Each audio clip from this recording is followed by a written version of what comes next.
소요리 문답 제102문답에 대해서 알아보겠습니다. 100문답부터 시작해서 주기도문에 대해서 설명을 하면서 기도에 대해서 말하고 있습니다. 은혜의 세 가지 우리에게 주신 수단인 말씀, 성례, 그리고 마지막에 기도지요.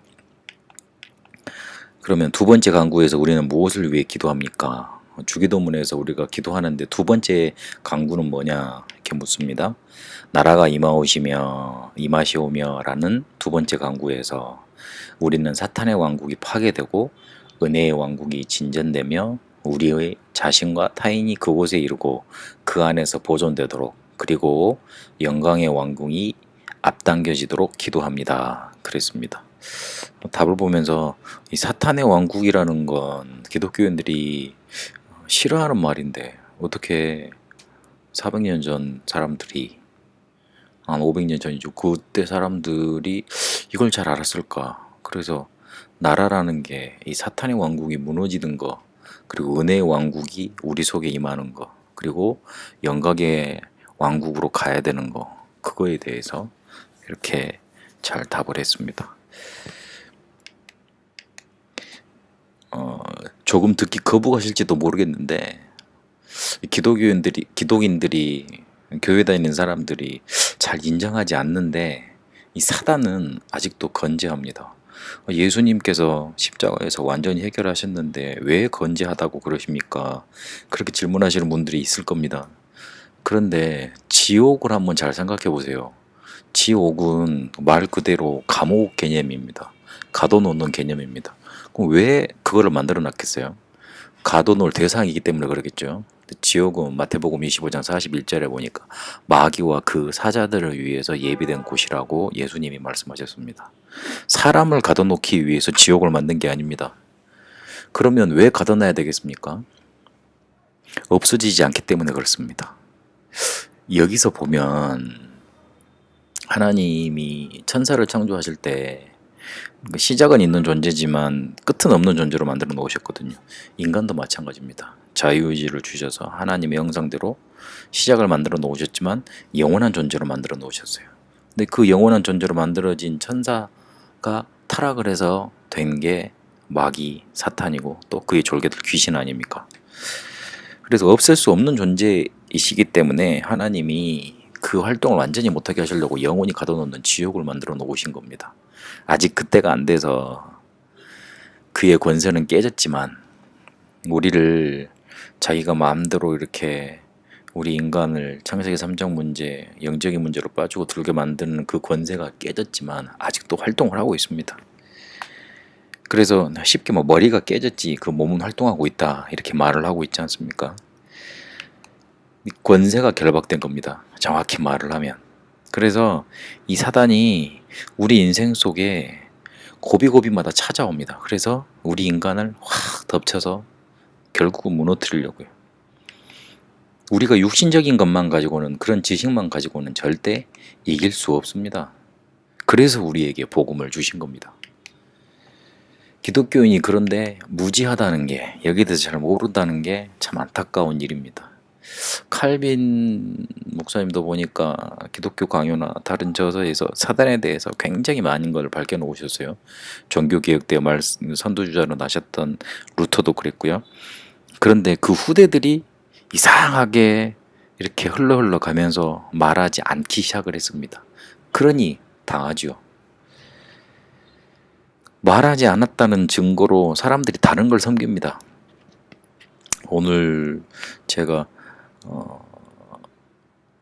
어떤 나라에 와서 박물관과 그리고 거기에 유교 이렇게 사당에 다 다녀왔는데 어느 조그만 청소년 애가 그 공자 상처럼 이렇게 만들어 놓은 그 우상 앞에 간절히 기도를 하더라고요. 그래서 굉장히 밝은 얼굴로 근데 내 기도를 들어주시겠지 하는 그런 마음으로 밖으로 나가는 거예요. 저는 속에서 눈물이 나오더라고요. 누가 저 아이한테 저기 가서 절을 하면 귀신의 역사 속에 네 인생 망한다, 네가 정말 빠져나올 길은 복음밖에 없다 말해주지 못한 거잖아요. 그러니 누가 말해주지 않으니 사람은 이 사단에게 사로잡혀서 우상 숭배할 수밖에 없고 그게 좋은 건지 알고 살고 있어요. 그 결과가 어떻겠어요? 이게 살아있다면요. 그래서 하나님은 이 사단의 나라가 파괴되는 걸 원하시는 겁니다. 그래서 이걸 기도해야 되는 겁니다. 파괴라는 말, 없어진다는 말인데 그거보다는 결박된 말 앞에 연결되면 그렇죠. 결박된다고 보셔야 됩니다. 예수가 그리스도라고 선포되고 나타나는 곳만 사단이 공격을 못합니다. 그러나 에베소서 4장 21절에 보니까 틈만 나면 어떻게든 우리를 파고드는 존재가 이 사단입니다. 그래서 마태복음 10장 7절에 예수님이 이 땅에 오셔서 천국이 가까웠다 말씀을 하셨는데 그게 바로 이 말인 겁니다. 우리 가는 곳에, 우리 인생 속에, 우리 영혼 속에 예수님께서 주인되지 않으시고 예수님께서 임하지 않으시면 사단은요 어떻게든 틈을 만들어서 우리 인생 속에 들어오고 확 우리 인생을 사로잡습니다. 절대 이길 길이 없습니다. 여러분, 그래서 예수를 그리스도로 믿고 있는 여러분들 반대로 생각해 보면 예수님이 우리 안에 계시다. 그럼 하나님의 나라가 임한 거 아닙니까? 천국이 임한 거 아닙니까? 재난이 일어나고 문제가 일어나고 영적인 문제가 많이 일어나는 것 같지만 절대 그것 때문에 여러분 무너지지 않습니다. 이 사단의 나라가 파괴된 사람들이기 때문에요. 그래서 그걸 큰 발판 삼으셔야 됩니다. 그리고 은혜의 나라가 진전되고 우리가 그 안에 보존되도록 해야 된다 말씀했습니다. 하나님이 우리에게 하나님 자녀 만드시고 신자 만드시고요. 신분과 권세 바꾸시는 축복을 허락하셨습니다. 요한복음 1장 12절에 영접하는 자 곧 그 이름을 믿는 자들에게는 하나님의 자녀가 되는 권세를 주셨으니 하나님의 자녀가 되게 하셨고 그 권세를 주셨어요. 그래서 기도는 그 신분 권세를 누리는 겁니다. 전도는 그 신분 권세가 나타나지는 겁니다. 그래서 그렇게 기도하고 전도할 때 그 은혜의 나라가 진전이 되고 그 안에서 우리와 다인이 보존되는 겁니다. 그리고 영광의 나라가 앞당겨지도록 기도해야 된다 그랬습니다. 가야 할 천국, 가야 할 나라 우리가 붙잡고 기도하는 겁니다. 과거에 우리를 괴롭혔던 사단의 나라는 결박되고 지금 우리에게 현재 은혜의 나라가 임하고 미래에 가야 될 하나님의 나라 우리 속에 임하는 겁니다. 그래서 하나님의 나라, 어찌 보면 이게 첫 번째 기도 제목입니다. 첫 번째 간구라는 것은 이름이 거룩히 여김을 받으시오며 이거는 뭐 당연히 하는 거지 않습니까? 근데 그 뒤로 가장 중요하게 말씀하신 게 나라가 임하오시며, 그래서 예수님은 이걸 승천하시기 전에, 부활하셔서 승천하시기 전에 40일 동안 제자들에게 말씀하셨습니다. 여러분에게 사단의 나라는 파괴되고 은혜의 나라 속에 임하시게 되고 영광의 나라로 나아가는 축복이 임하게 되시길 축원합니다.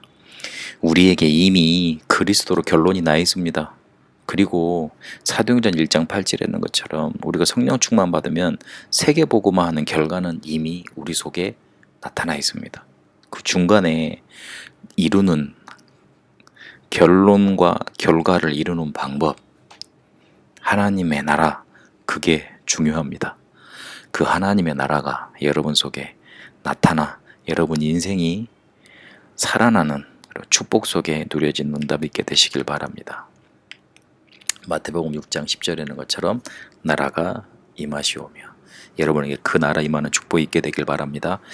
살아계신 하나님, 우리를 괴롭혔던 사단의 나라, 우리를 점점 더 실패시키려고 하는 사단의 나라는 결박되고 지금 이 시간 우리에게 주신 신분권세 노래는 은혜의 나라 나타나고 그리고 가야 될 천국을 향해 하나님의 인도받으며 하나님의 나라 누리며 승리케 하옵소서. 살아계신 우리 주 예수 그리스도 이름으로 기도합니다. 아멘.